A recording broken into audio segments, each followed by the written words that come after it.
you don't love your work, you're never going to be great at it.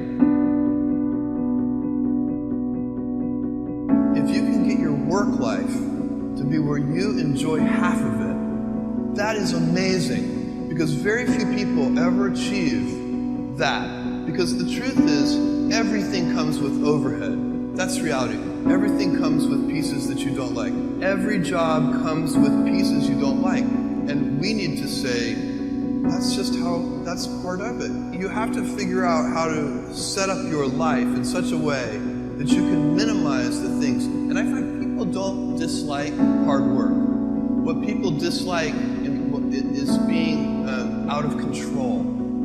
Like, they can't control their life. They can't control their environment. This happens to me when I get overscheduled. I hate being overscheduled. I want some time to be able to think and free myself. We all have the same amount of time in the world. Nobody has more time than anybody else. And when you become a very successful person, one of the things, you start to get overscheduled. If you don't love your work, you're never going to be great at it. The other thing I would suggest to any young person, even before they start their career, is to really think about their choices. Because I find young people, and when I was young, I made this mistake too. You can get very fixed on your gifts. So everybody has gifts. You know, you have gifts and you have things that you didn't get gifted. Maybe you're extremely beautiful. Maybe you're extremely good at mathematics. There are a lot of things that you can be given. But those things can confuse you because they're not the things that construct your life. It's your choices that construct your life, not your gifts. You can celebrate your gifts. Be proud of them. Be happy of them. Actually, don't be proud of them.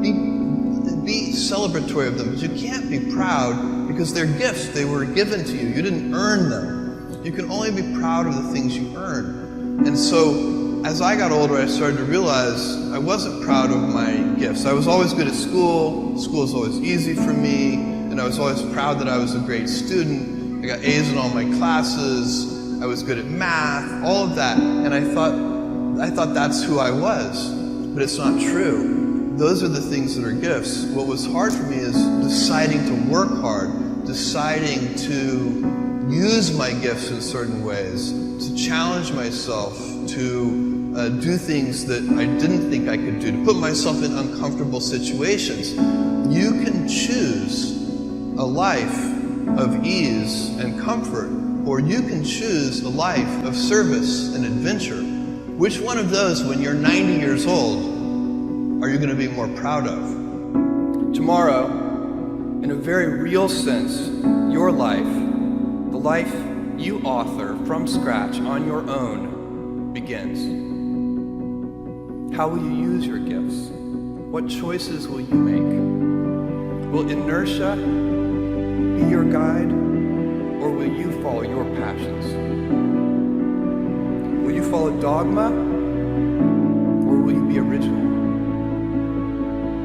Will you choose a life of ease, or a life of service and adventure? Will you wilt under criticism, or will you follow your convictions? Will you bluff it out when you're wrong, or will you apologize? Will you guard your heart against rejection, or will you act when you fall in love? Will you play it safe, or will you be a little bit swashbuckling? When it's tough, will you give up, or will you be relentless?